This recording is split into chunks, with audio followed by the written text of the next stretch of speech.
नमस्कार, किसान समाचार में आप सभी का स्वागत है। सबसे पहले मुख्य समाचार।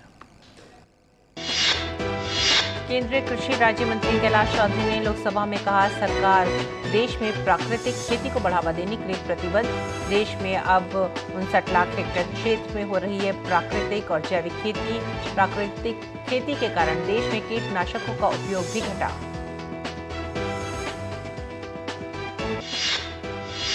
केंद्रीय कृषि राज्य मंत्री शोभा करंदलाजे और मोल्दोवा के कृषि मंत्री व्लादिमीर बोलिया ने की मंत्री स्तरीय बैठक। दोनों देशों के बीच भविष्य में व्यापार को आगे बढ़ाने से जुड़े एक सामूहिक समझौता करने पर बनी सहमति। भारत मोल्दोवा को मोटे अनाज सहित खदानों का करेगा निर्यात।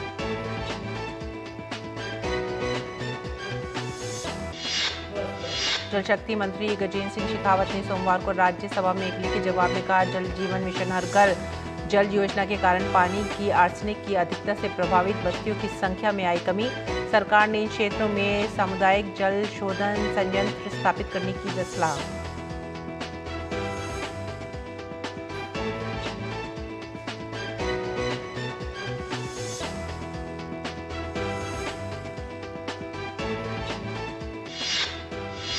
केंद्रीय मंत्री हरदीप सिंह पुरी ने सोमवार को राज्यसभा में एक लिखित उत्तर में कहा, जलवायु कारणों से वर्षा के कारण प्रतिवर्ष बढ़ रहे नुकसान। जल शक्ति मंत्रालय के केंद्रीय जल आयोग ने आंकड़ा किया है जारी।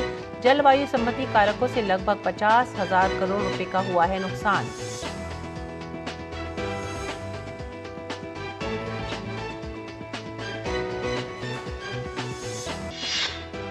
मध्य प्रदेश के मुख्यमंत्री शिवराज सिंह चौहान ने सोमवार को देवास हंडिया बैराज माइक्रो उद्यान सिंचाई परियोजना का किया भूमि पूजन। कहा, किसानों के हित में सरकार नहीं छोड़ेगी कोई कसर। किसानों का जीवन बेहतर बनाने के लिए सरकार लगातार कर रही है काम।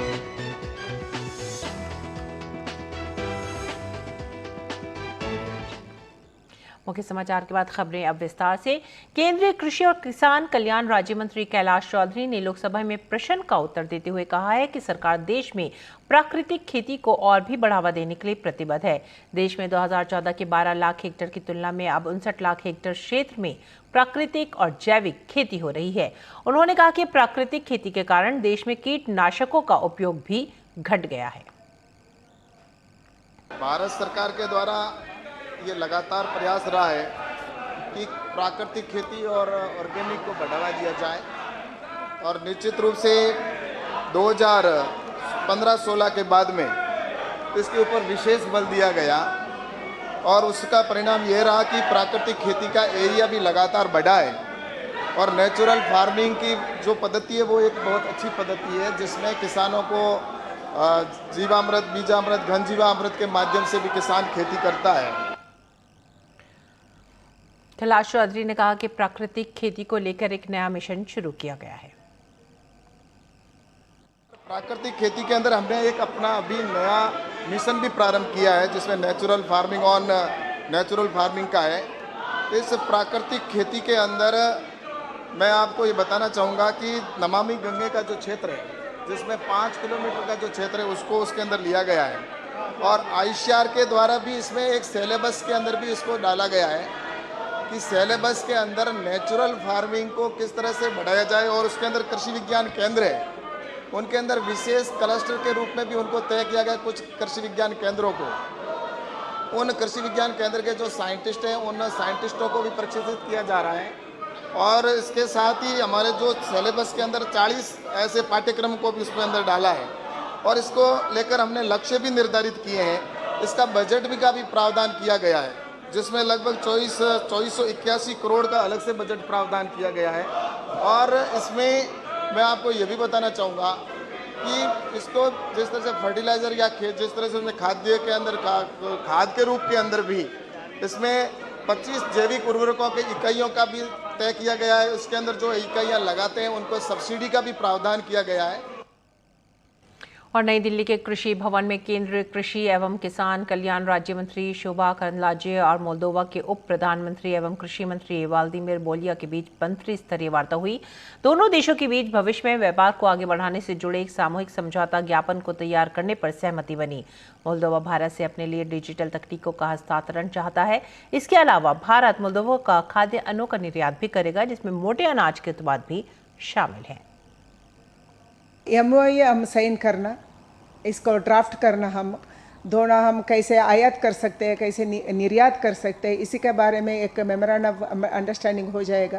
भारत से हम ताज़ा सब्जियां, ताज़ा fruits, basmati rice, marine goods ऐसे वो चाहते हैं उधर भेजने के लिए, इसलिए हम बातचीत किए हैं एंड उसके एक मेमोरेंडम भी तैयार करेंगे, प्रपोजल भी तैयार करेंगे and exchange of ideas, exchange of technologies भी आने वाले दिन में हो जाएगा। और बातचीत के दौरान मोल्दोवा के उप प्रधानमंत्री एवं कृषि मंत्री व्लादिमीर बोलिया ने संयुक्त राष्ट्र सुरक्षा परिषद में भारत का समर्थन करने का वादा भी किया है।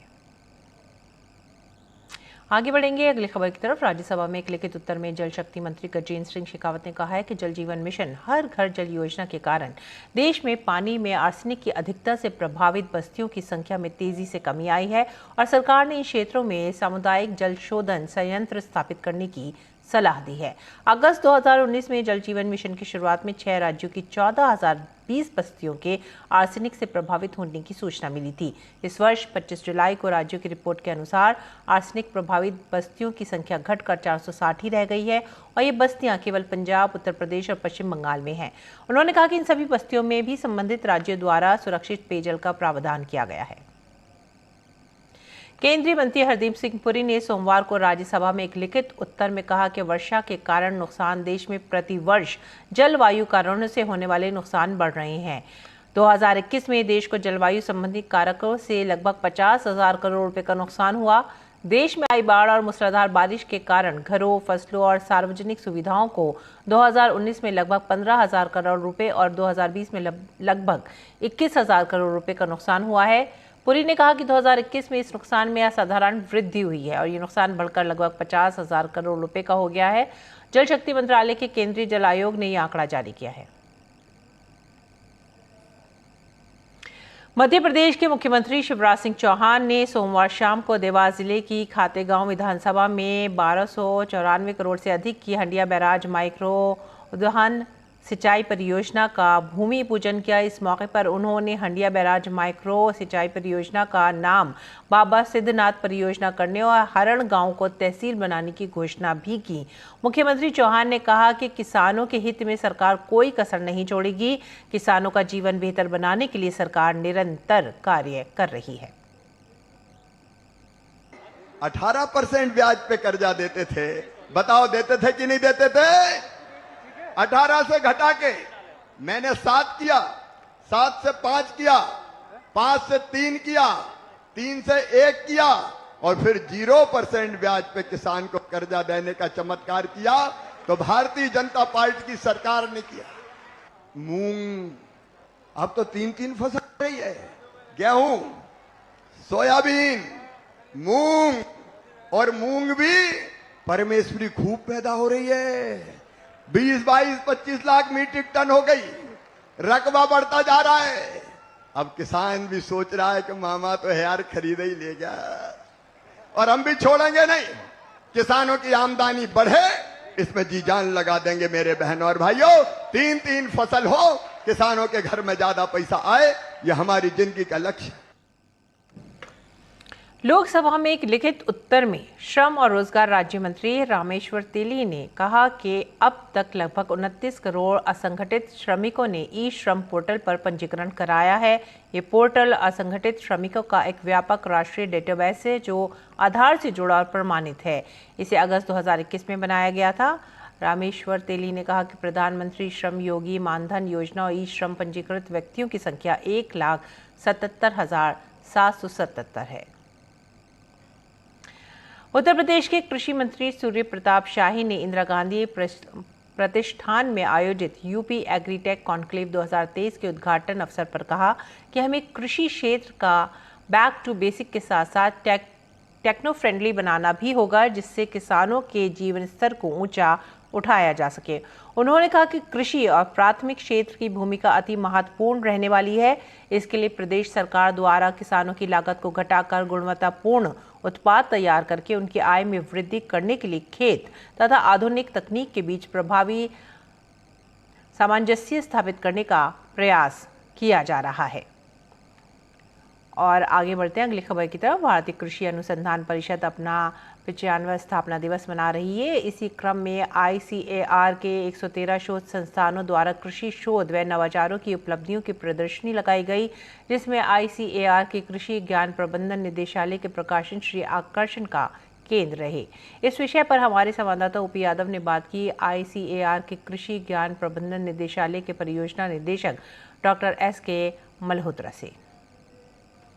भारतीय कृषि अनुसंधान परिषद ने अपने 95वें स्थापना दिवस पर देश भर से आए कृषि अनुसंधान केंद्र और अनेक तरह के जो वैज्ञानिकों से जुड़े शोध अनुसंधान हो रहे हैं उनके यहाँ स्टॉल लगाए हैं और इन पर कई तरह की तकनीकी नवाचार की जानकारी दी जा रही है। अभी हमारे साथ इस विषय पर बात करने के लिए ICAR के DKMA के निदेशक डॉक्टर SK मल्होत्रा मौजूद है। ये बात करते हैं। सर, जो ICAR के स्थापना दिवस पर जो स्टॉल वगैरह लगाए गए इनका क्या मुख्य मकसद रहा? जैसा कि आप जानते हैं कि ये जो हमारा 95वां स्थापना वर्ष है और ICAR का जो स्थापना होते हुए अब ये 96वें वर्ष में जो है इंटर कर जाएंगे, तो उसमें हमारे 113 रिसर्च इंस्टीट्यूशंस हैं और वहाँ पर अनुसंधान कार्य चल रहे हैं। अलग अलग जो हमारी कृषि पारिस्थितिकी है और जलवायु क्षेत्र है, अलग अलग जो हमारे केंद्र हैं वो नई नई तकनीकी जो है विकास कर रहे हैं। तो वो तकनीकी जो है वो किसानों तक कैसे पहुँचे और उसका कमर्शलाइजेशन कैसे हो, उस उद्देश्य को ध्यान में रखते हुए ये एग्जीबिशन का आयोजन भी किया गया है, जिसमें जितनी भी तकनीक हमारे यहाँ विकसित हुई हैं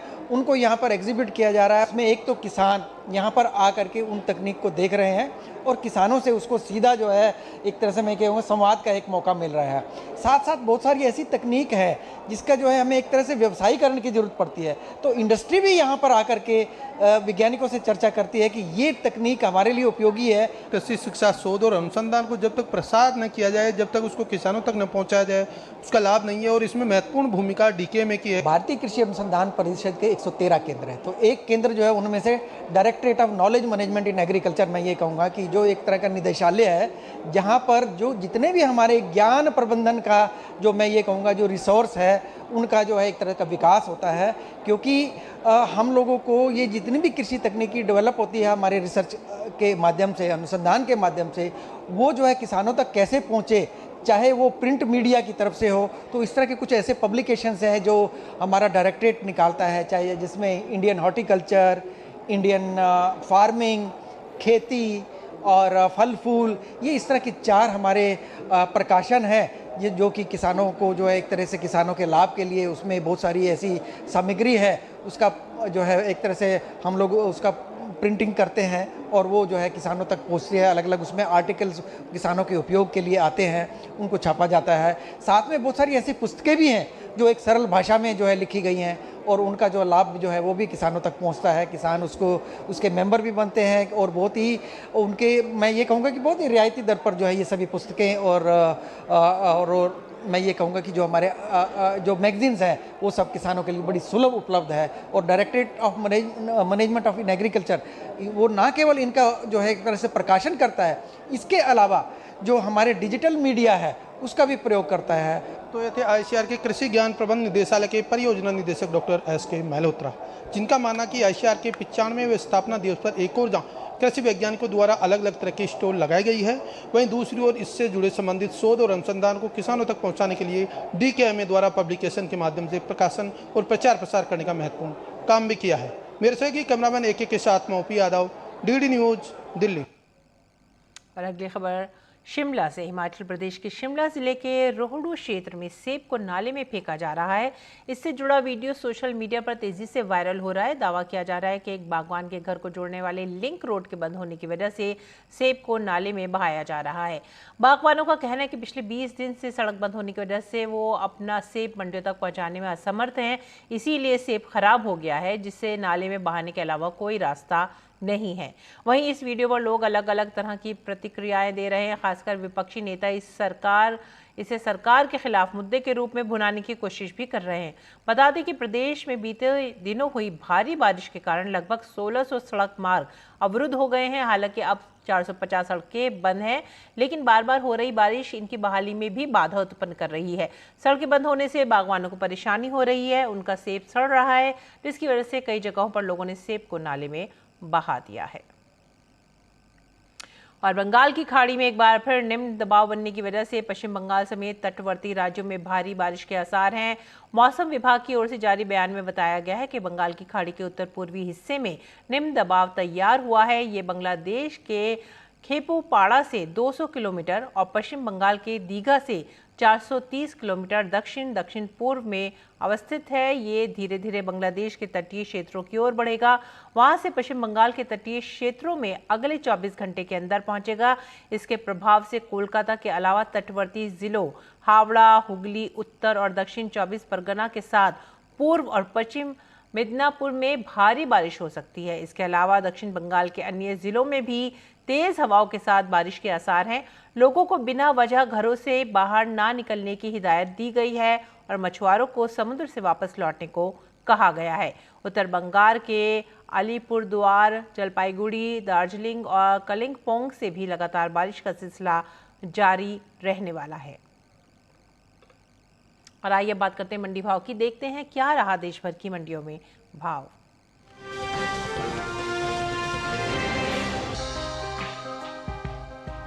सोमवार को कृषि उपज मंडियों में मक्का की आवक सामान्य रही। भाव पर नजर डालें तो 31 जुलाई को रिसिया, कमलागंज और शिकोहाबाद मंडी में मक्का के सौदे मजबूती के साथ हुए। फिरोजाबाद मंडी में इस दौरान मक्का के सौदों में नरमी देखने को मिली, जबकि अतरौली मंडी में इस दौरान मक्का के भाव में कोई फेरबदल नहीं मिला। एग मार्केट के मुताबिक उत्तर प्रदेश की फिरोजाबाद मंडी में 29 जुलाई को पीली मक्का का भाव रहा 2010 रुपए। 31 जुलाई को इसके भाव में 10 रुपए की गिरावट आई और भाव 2000 रुपए प्रति क्विंटल पर आ गया।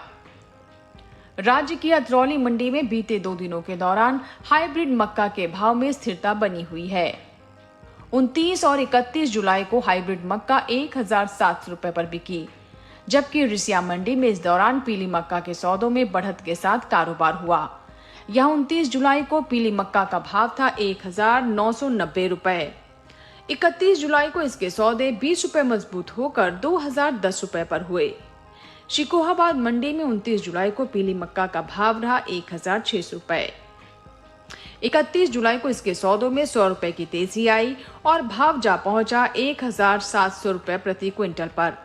मक्का के भाव में बढ़त का सिलसिला कमलागंज मंडी में भी देखने को मिला। यहाँ 29 जुलाई को पीली मक्का का भाव था 1750 रुपए। 31 जुलाई को इसके सौदे 60 रुपए चढ़कर 1810 रुपए पर हुए। भारत में मक्का की खेती पूरे साल की जाती है।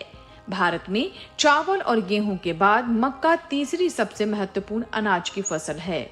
यह देश में कुल अनाज उत्पादन का लगभग 10% है। वही बात मक्का की पैदावार की करें तो इस साल मक्का की रिकॉर्ड पैदावार देखने को मिल सकती है।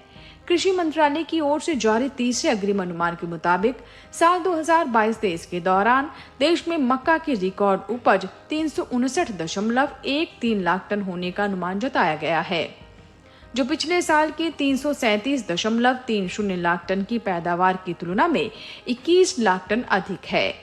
अनुमान है कि मक्का की रिकॉर्ड उपज का असर इसके बाजार भाव पर पड़ सकता है। मक्का के निर्यात पर नजर डालें तो कृषि और प्रसंस्कृत खाद्य उत्पाद निर्यात विकास प्राधिकरण यानी एपिडा के मुताबिक वित्त वर्ष 2022-23 के दौरान भारत ने विश्व भर में 34,53,680.58 मीट्रिक टन मक्के का निर्यात किया है, जिसकी कुल कीमत 8,987.13 करोड़ रुपए है। और अगर अमेरिकी डॉलर में इसकी कीमत की बात करें तो 1,116.17 अमेरिकी मिलियन डॉलर है।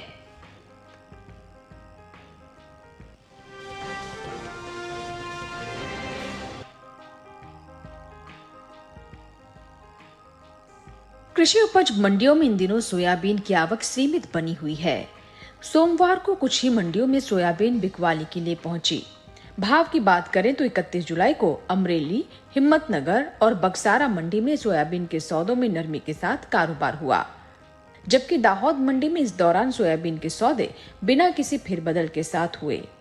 एगमार्केट के मुताबिक गुजरात की अमरेली मंडी में 28 जुलाई को सोयाबीन का भाव रहा 4,700 रुपए। 31 जुलाई को इसके भाव में 75 रुपए की गिरावट आई और भाव 4,625 रुपए पर आ गया। वहीं राज्य की दाहोद मंडी में बीते 2 दिनों के दौरान सोयाबीन के भाव स्थिर रहे। यहाँ 28 और 31 जुलाई को सोयाबीन 4,950 रुपए पर बिकी, जबकि हिम्मतनगर मंडी में इस दौरान पीली सोयाबीन के सौदों में नरमी के साथ कारोबार हुआ। यहाँ 28 जुलाई को पीली सोयाबीन का भाव था 4,688 रुपए। 31 जुलाई को इसके सौदे 63 रुपए लुढ़क कर 4,625 रुपए पर हुए। बक्सारा मंडी में पीली सोयाबीन के भाव में सुस्ती देखने को मिली। यहाँ 28 जुलाई को पीली सोयाबीन का भाव रहा 4,715 रुपए। 31 जुलाई को इसके भाव में 520 रुपए की गिरावट आई और भाव 4,195 रुपए हो गया। ये साल तिलहनी फसलों की पैदावार के लिए अच्छा साबित हुआ है। मौसम की अनुकूलता का असर तिलहन की पैदावार पर देखने को मिला है। इस साल कुल तिलहन की उपज का रिकॉर्ड टूटने जा रहा है।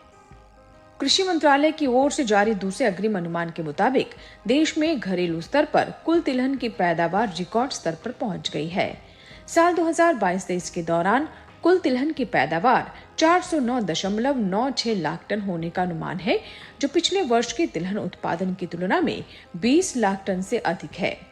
जबकि बीते साल इस दौरान कुल तिलहन की उपज 379.63 लाख टन रही थी। वहीं बात सोयाबीन की पैदावार की करें तो कृषि मंत्रालय के मुताबिक इस साल 2022-23 के दौरान सोयाबीन की उपज 149.76 लाख टन होने का अनुमान जताया गया है, जिसका असर कृषि उपज मंडियों में सोयाबीन के बाजार भाव पर पड़ता दिख सकता है। सोयाबीन की बुआई की बात करें तो चालू खरीफ सीजन में सोयाबीन की बुआई बीते साल से आगे चल रही है।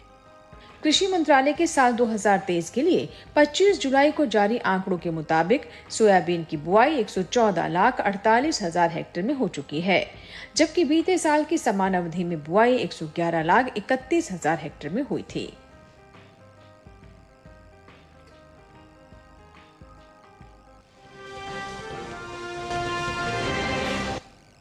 और आइए अब बात करेंगे मौसमी खेती की। किसान इस मौसम में कैसे रख सकते हैं अपनी खेती का ख्याल, आइए देखते हैं।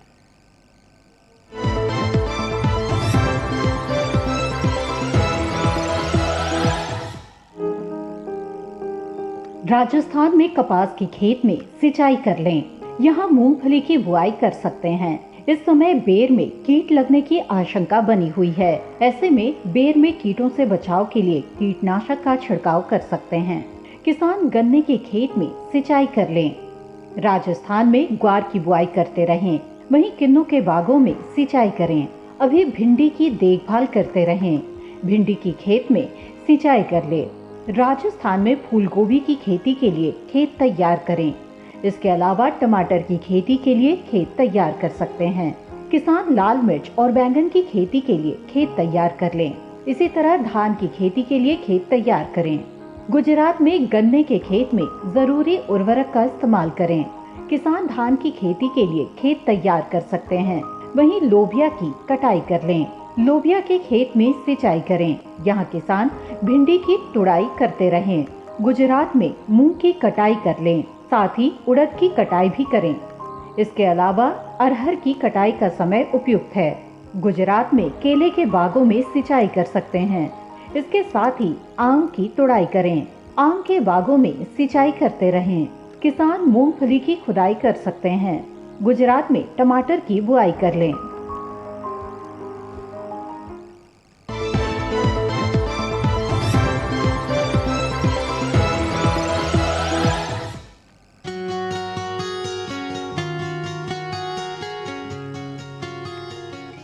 ये समय मूली की पूसा चेतकी किस्म की बुआई के लिए काफी अच्छा है। मूली की पूसा चेतकी की बुआई मध्य अप्रैल से अगस्त तक की जा सकती है। खास बात यह है कि ये किस्म पूरे भारत में किसी भी जगह लगाई जा सकती है। 1 हेक्टेयर में बिजाई करने पर इसकी 250 क्विंटल तक उपज ली जा सकती है। पूसा चेतकी नरम और खाने में कम तीखी होती है। इसकी लंबाई 15 से 22 सेंटीमीटर होती है। इसकी जड़ें लंबी और मोटी होती हैं। पत्तियां थोड़ी कटी हुई और गहरी हरे रंग की होती हैं। मूली की पूसा चेतकी किस्म बुआई के 40 से 45 दिनों में तैयार हो जाती है। किसान बुआई से पहले खेतों को जोतकर एकदम समतल कर लें। साथ ही खेत में से खरपतवार को भी पूरी तरह से निकाल लें। बुआई के लिए 9 से 12 किलो बीज 1 हेक्टेयर के लिए काफी रहेंगे। बुआई करते समय पंक्ति से पंक्ति की दूरी 30 सेंटीमीटर और पौध से पौध की दूरी 10 सेंटीमीटर रखें। बुआई के बाद 6 से 7 दिन के अंतराल पर फसल में सिंचाई करते रहें। मूली में चेंपा होने का खतरा बना रहता है। इससे बचाव के लिए उचित दवाओं का छिड़काव किया जा सकता है, लेकिन दवाओं का इस्तेमाल सिर्फ आखिरी विकल्प के रूप में ही करें। दवाओं के छिड़काव से पहले फसल पर नीम के घोल या नीम के तेल का छिड़काव करें। अगर इससे कोई फर्क नजर न आए तभी दवाओं का इस्तेमाल करें। ध्यान रखें कि विशेषज्ञों की सलाह से ही दवाओं का छिड़काव करें।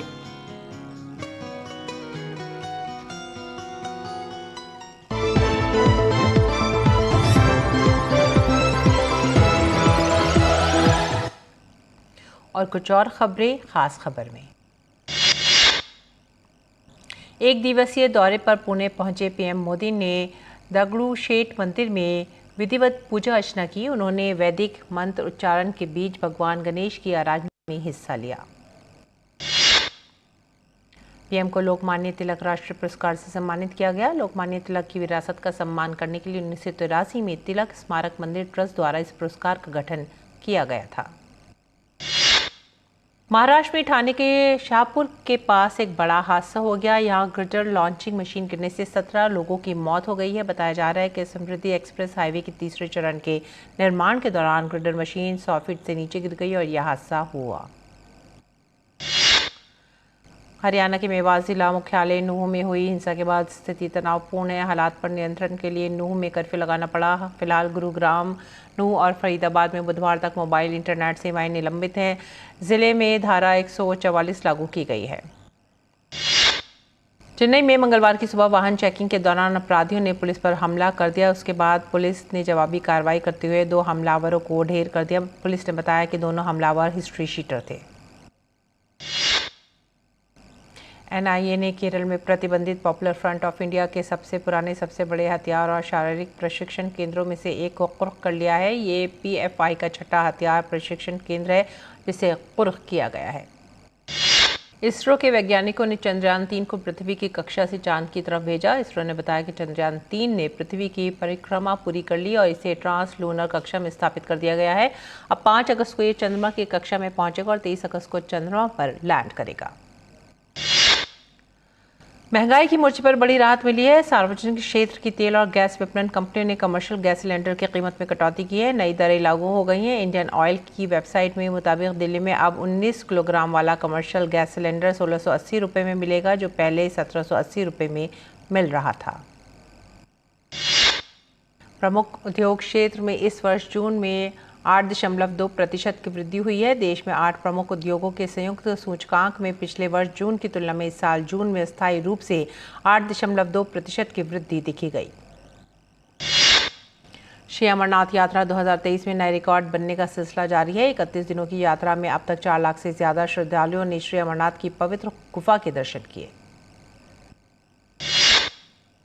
इसी के साथ ही हमें दीजिए आज्ञा। नमस्कार।